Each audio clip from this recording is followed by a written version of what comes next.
Seres humanos que acompanham o Planeta Podcast, temos um recado para vocês. Show do Planeta Stand-Up, link na descrição. Eu vou falar uma parada aqui, eu queria contar algumas histórias e eu já vou começar com uma história, Paulo Confon. Opa. Porque eu amo essa parada que é a comédia e aí eu sou um escravo do humor pra todo sempre, certo? E eu tenho uma história muito boa pra contar que é o seguinte, eu não sei se você já soube, se você já ouviu essa história ou se eu mesmo já contei ela aqui, mas ela significa muito porque ela meio que resume a bênção e a maldição que é ser comediante, de uma certa forma, né? Uma vez o Bill Burr contou essa história no podcast, eu acho ela maravilhosa. Ele tava começando a fazer stand-up, e aí ele foi pra casa, né? E aí o que aconteceu? Ele foi pra casa e ele tava muito empolgado, ele tava bem no começo de carreira, ele tava muito empolgado de ter feito um show e de ter acertado piadas novas. Eu acho que é a alegria, uma das alegrias maiores que tem no comediante é você fazer uma piada nova e acertar. E aí ele foi pra casa, ele morava num muquifo, tá certo? Ele e a namorada dele da época. E aí ele chegou em casa, tipo, meio de madrugada, assim, e ele começou a falar pra namorada que a piada nova tinha entrado, que ele tava empolgadão, começou a fazer uma dancinha. Conhece o Bill Burr, não é muito de dancinhas.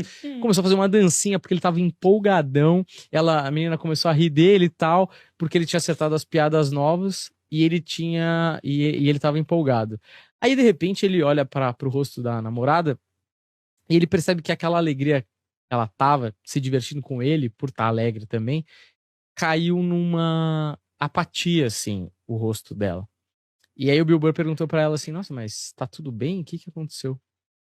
Ela falou assim, que acabou de cair a ficha pra mim, eu nunca vou ficar tão empolgada quanto você. E você tá aí todo felizão dançando, e você ganhou $8 pra trabalhar de noite agora nessa parada. E eu ganho muito mais que você, e eu acho que eu nunca vou chegar nesse nível de alegria. Deve ser muito bom fazer o que se ama. Eu acho essa história fantástica. Porque tem vários elementos. Porque, primeiro, eu acho que a gente, como comediante, tem que se blindar. Muitas vezes, a situações que a gente se coloca por ser comediante.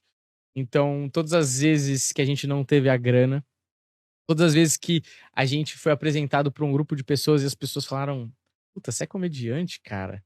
Ou te olharam de cima para baixo, ou quando um amigo do seu pai olha e fala: Largou a faculdade do direito, e você tem que ir engolindo aquelas piadinhas da sua vida cotidiana, porque de uma certa forma elas cutucam você e te lembram que você é um comediante fracassado. É verdade, não é? Acontece direto essa porra? É engraçado porque é real. É. E é muito doido, porque quando acontecem essas cutucadas, parece que os caras me tiram, não sei se é assim com você, me tiram um pouco do transe. Tipo assim, puta, o cara me lembrou que eu sou um comediante fracassado no sentido econômico da coisa. Mas, ao mesmo tempo, eu crio a consciência que quando não me cutucam e me lembram disso, pra mim eu sou muito bem sucedido, porque, mano, eu faço uma coisa que eu amo pra cacete. E esses caras estão trabalhando, a maioria deles pelo menos, pra outra pessoa rica num negócio que eles não acreditam. E aí, sucesso é relativo? É, mas eu também quero botar comida na mesa. Então, essa história é maravilhosa porque eu gosto de lembrar dessa história quando às vezes tá difícil, assim, sabe? Você fala, porra, não, você tem que lembrar quando você acertou a piada, quando você tá no flow, no palco, quando você tá empolgadão que aquela piada nova funcionou e você tá louco pra subir no palco pra poder contar de novo, pra contar de outro jeito, pra aumentar aquela piada, né? Então eu quero começar esse episódio assim, com essa história, porque vai ser baseado nesse tipo de reflexão da Esse comédia. clima bom, pessoas chorando em casa, assistindo. Não, mas eu acho isso interessante pra caramba. Bom, já que você tocou nisso, vamos lá. Eu acho essa dicotomia do comediante que ri, que faz rir, que chora e tal. Não sei se ela acontece sempre, não sei se comediantes são mais tristes que outras profissões, eu não tenho esse tipo de dado. Mas uma coisa é fato, tipo, uma das coisas que eu andei pensando é que eu entrevistei muito comediante, né? Convivo com muito comediante, e eu sou meio nerd, então, puta, documentários, mil e tal. Mas, por exemplo, eu tenho aqui, eu trouxe esse meu caderno aqui, que é do Comedy Central mesmo, nunca tendo feito nada lá. Roubei este caderno. Foi um presente, na verdade, muito obrigado. E é o seguinte, eu separei, é um caderno de anotações meu que eu acho interessante, assim, e anoto coisas da comédia. Então eu peguei uma frase aqui que eu gosto, que é do Bergson. Você leu o livro O Riso, do Bergson? Não, eu sei desse livro, eu não li ele ainda. É um livro bem árido, porque é um livro escrito no começo do século XX, e um dos primeiros livros, primeiros estudos modernos aí sobre a comédia, ou sobre o riso, depois de muito tempo, né? E é um livro, na verdade, é um catadão de capítulos do Bergson que virou um livro. Chama O Riso, para quem quiser ler, já tem uma indicação de cara. Ele escreve assim, ó.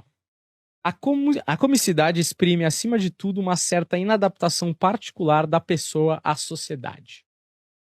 Vamos lá. O que isso, pra mim, quer dizer? Acontece muito, não é uma regra, mas acontece muito do comediante ser um outsider, entre aspas.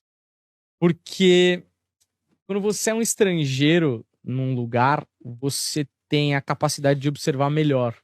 Eu já dei esse exemplo em algum lugar, mas quando eu fui pra Nova York a primeira vez, eu era gringo lá, não tava acostumado. Cara, me chamava muita atenção de ter placas dos restaurantes ensinando a manobra de Heimlich. Quando alguém tá engasgado, o cara vai por trás e dá aquele abração. Eu achava isso muito engraçado. Eu falava, cara, isso não tem no Brasil, mas eu nunca vi ninguém se engasgar no restaurante. Fala, meu, cadê o manual de instrução, tá ligado? Só que eu só enxerguei isso porque eu tava lá, porque o cara que tava comigo, que era de Nova York, ele falou, cara, eu nunca nem reparei. Por quê? Porque ele tá tão dentro daquela parada que é difícil você tomar distância pra poder observar a distância do que É tá parte acontecendo. da realidade dele. Mesmo Exato. que ele não preste atenção nela. Exatamente. Ele já convive com isso. Então, por exemplo, um exemplo que eu acho bom, que eu acho curioso, tem vários na comédia que a gente pode achar, mas por exemplo, o Chris Rock. O Chris Rock, ele estudava num colégio de maioria gigantesca de brancos. Ele era o único negro ali. E aquilo ali dava uma perspectiva pra ele de enxergar como aquele mundo funcionava e depois voltar pra casa, pro bairro dele e tudo mais, e ver as diferenças. Aquilo deu perspectiva pra ele. Então a distância do objeto observado ajuda. E aí isso cai geralmente numa inadequação, assim. Tipo. Pra quem não sabe dessa história do Chris Rock, ótimo documentário aí, pesquisa Todo Mundo Odeia o Chris. Ótimo documentário sobre a vida do Chris Rock. Exatamente. E é bem Mas por ali. A série reside ali, ele escreve ela por causa esse visual que ele teve. De duas realidades muito paralelas e que ele frequentou ali, ele nadou por elas. Mas eu acho que essa inadequação é muito da hora e é por isso que a gente fala que comédia é para raio de maluco, né?